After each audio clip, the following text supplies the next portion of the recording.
This video is going to show you how to complete the IMM5710 form for restoration and the T13 LMIA-exempt work permit. If you've seen my previous video, which is the part 1 of this video, you'd see the process and how it led us to this point. This particular video is only going to talk about how to complete the IMM form. So we start with the UCI. Please put in your UCI. I'm just going to use random numbers. I want service in English. I'm applying for one or more of the following. So I chose apply for a work permit with the same employer, restore my status as a worker. If you're restoring your status, it is very important that you click the restore my status as a worker option. Now we move on to personal details. Please put in your full name and your given names. So I'm just going to use random names for the purpose of this video.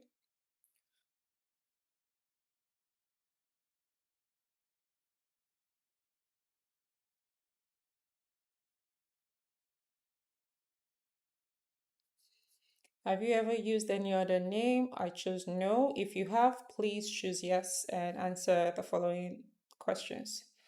For question 3, sex, female. Date of birth, again, using random dates.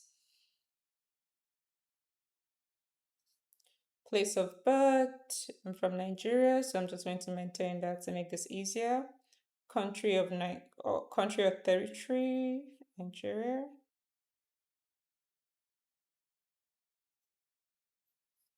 Citizenship, please choose yours. Current country or territory of residence, already choose Canada for you. So status, if you're within your restoration period, you do not have any status, please do not choose worker, visitor, student, just choose order. And then come to this point and you can put this.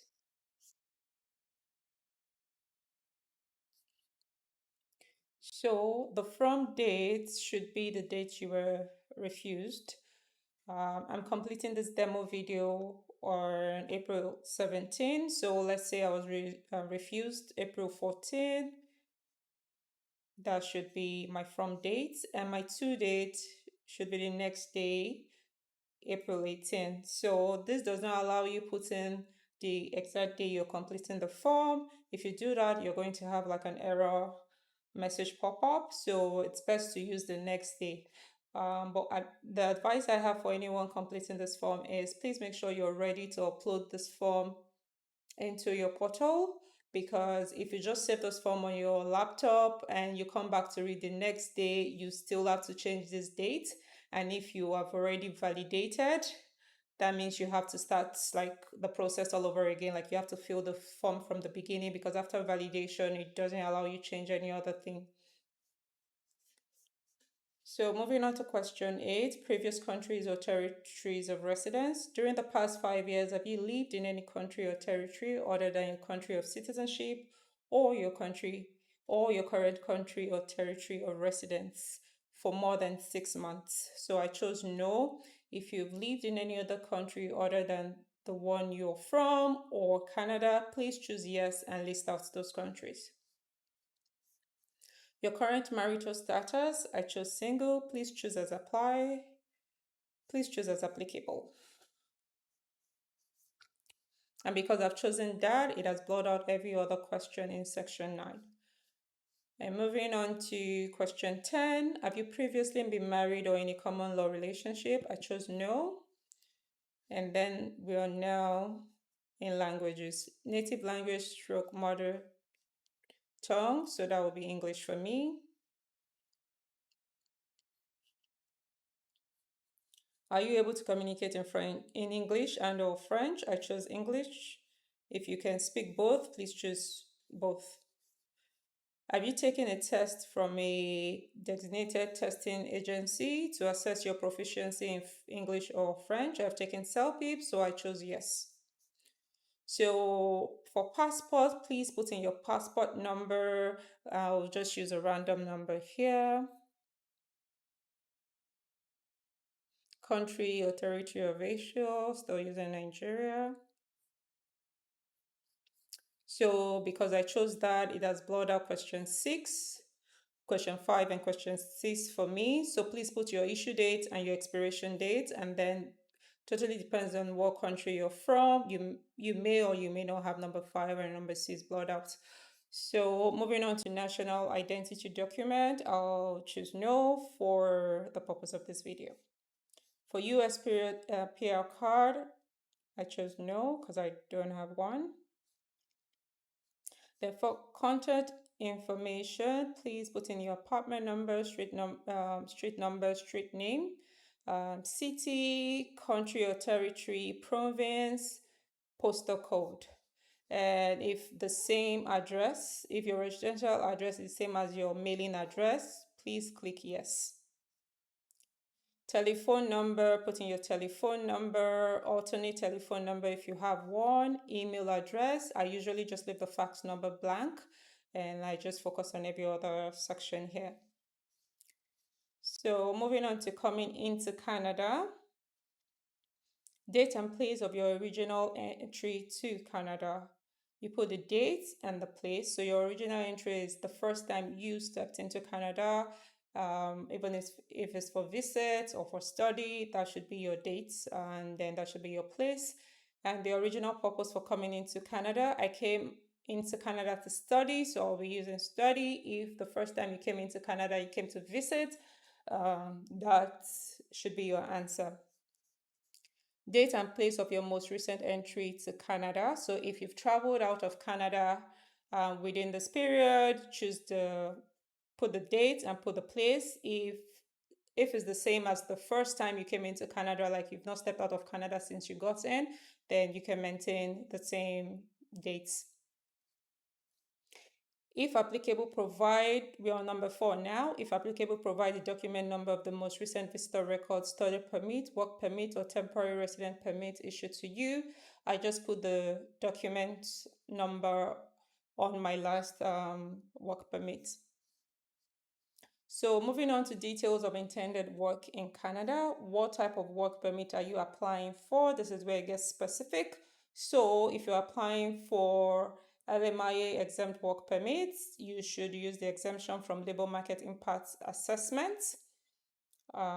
Details of prospective employer, this is where you put that. So you put the name of your employer, the complete address of the employer, the province. Internal location of employment in Canada should still be almost the same. So except maybe the HQ is located in, let's say, Mississauga, you put the address here, and then where you're working is maybe in Kingston, you put that here. But if you have the same address, you just basically repeat the information here. And then my occupation in Canada will be put your job title, brief description of your duties. And then for number 5, duration of expected employment, because you cannot backdate on this form. If you've been working with your company for a year or 2 years, you can't put your date of hire. So you have to put a day after you're completing the form. Like I said, completing this demo video on April 17th. So you should use the next day, which for me would be April 18th. And then the 2 dates, you can use 3 years from when you're submitting the form. So I'm going to use 2029-04-17.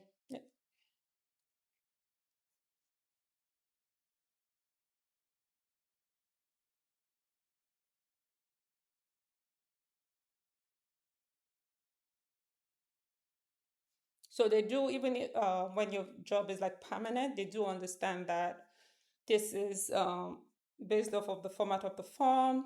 You can't choose it's permanent and there's no option for that. So you just put a date, 3 years. Our work permit support letter is usually for 2 years, so that's totally fine. And for the from date also, you can also confirm with your employer what they put on the employer portal, because it also doesn't allow them backdates. So you can always just confirm. If you can't do that, it's okay to put the the next date, the next date. So for your labor impact assessment number, please put that here. It usually starts with A. So I'm just going to put like random numbers here. So please and please do not forget to include this number. Your application is fully based on this number. So please do not forget to include this number at this point. And then number 7 is blurred out. Question 7 is blurred out. So we move on to question 8. Have you been issued a certificate under the provision nominee program? Yes, because your T13 is actually the reason you're eligible for this application. So yes.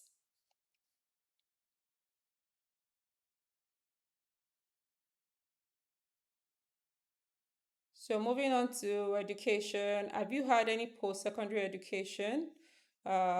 Yes, if you have, I chose yes.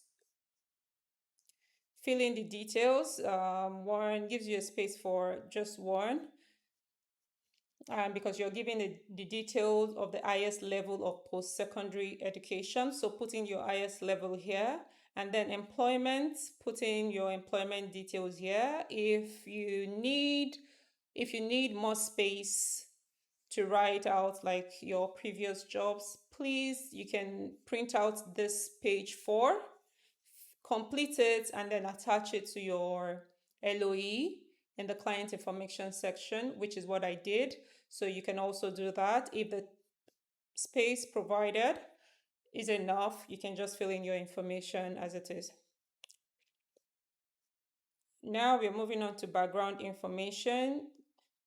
Within the past 2 years, have you or your family member ever had tuberculosis of the lungs or been in close contact with a person with tuberculosis? My answer was no, and no for B also. So if you choose no for both, then C gets blurred out. In the background information section, number 2 is very, very important if you're restoring your status, so you do not misrepresent yourself. The question 1 for this is, have you ever remained beyond the validity of your status, attended school without authorization, or worked without authorization in Canada? The last 2 sections, attended school without authorization or work without authorization in Canada, does not apply to you, but have you ever remained beyond the validity of your status applies to you, because even though you're within the restoration period, you are still out of status. You do not have a status. So yes, you've remained beyond the validity of your status. So you should choose yes. Have you ever been refused a visa or a permit, denied entry in order to leave Canada or any other country or territory? Yes. Have you previously applied to enter or remain in Canada? Yes. So this box is where you have to put in like a brief information that covers question 2A to 2C. Please note that you have limited word count for this box, so be as brief as possible. You don't need to put in every information, just pick. So for me, I wrote the dates I was refused visas, like my previous study permits, the work permit that took me out of status, and I wrote that I have applied, that I'm reapplying within the restoration period. So you just have to make it as brief as possible. You can go into your LOE and then explain in detail any other information you have regarding this, to let them know you've not worked without authorization, or you've not schooled without authorization. But please click yes for these 3. And then you can just look through the remaining questions and then answer as applicable. These are mostly like military questions, just general criminality and background questions.